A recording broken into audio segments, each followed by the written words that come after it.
Quindi Tolle ci sta dicendo che il corpo di dolore viene trasmesso ai figli. Basically, Tolle is telling us that the pain body is transferred to our children.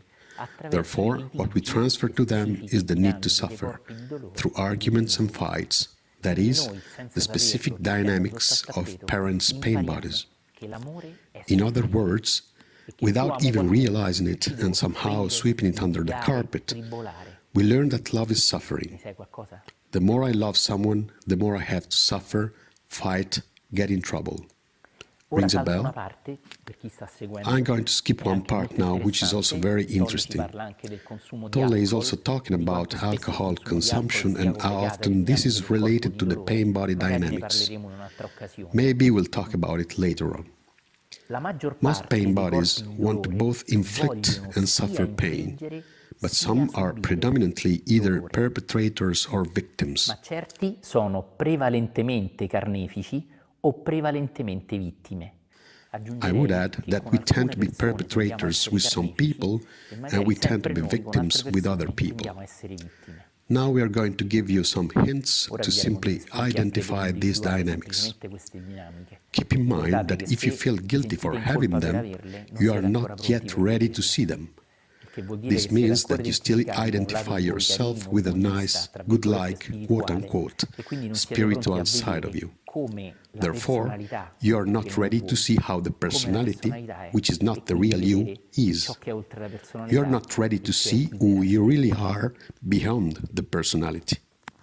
In entrambe le situazioni, quindi sia vittime che carnefice, si nutrono di violenza emozionale o fisica. In either case, they feed on violence, whether emotional or physical. Some couples who may think they have fallen in love are actually feeling drawn to each other because their respective pain bodies complement each other.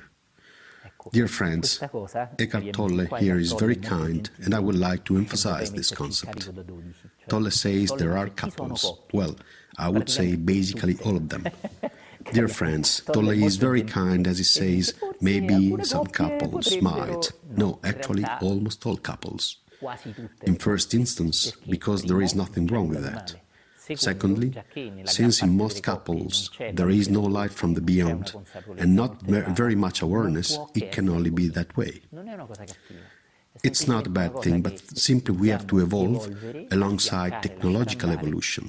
Instead, we are funny because while technology is progressing and in a few years it's transforming our lives externally, internally we stick with the same salami-like dynamics or eggplant-like for vegans. O da melanzana per I vegani, ok? Ecco, questo è molto importante. It is of pivotal importance not to feel guilty and see it clearly, as my relationships are based on frequencies that are intertwined with the pain body frequencies of my partner and my friends. Remember that when I see it, in the moment I lovingly begin to welcome it and disconnect myself from it. Well, in that moment, in that same relationship that was previously nurtured by pain bodies and the need to inflict pain on each other, while in that same relationship, love, the light of the beyond, acceptance, tenderness, compassion start blooming.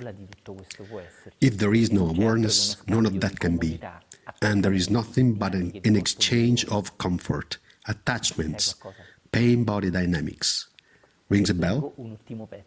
I read one last part.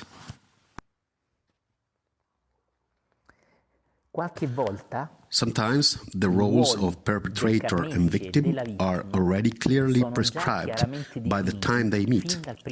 Some marriages that are thought to be made in heaven are actually made in hell.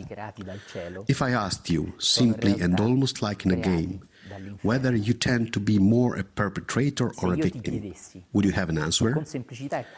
Generally speaking, the people who are most stuck in these dynamics are the ones who say, no, not me, I'm over it since long. Well, these are just the ones who are most caught in this trap.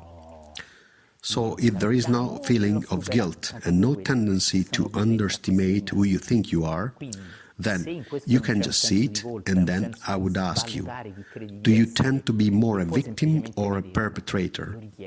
Consider that I might be predominantly a perpetrator and only in some cases a victim. In general, is there a predominance in the dynamics of your ego on this matter? And if so, can you see it with a welcoming smile, without trying to find ways to manage it or get over it? What happens if you dwell with that thing you really see and welcome now? Can you experience this by yourself, even if we don't spell it out, which makes it only empty words?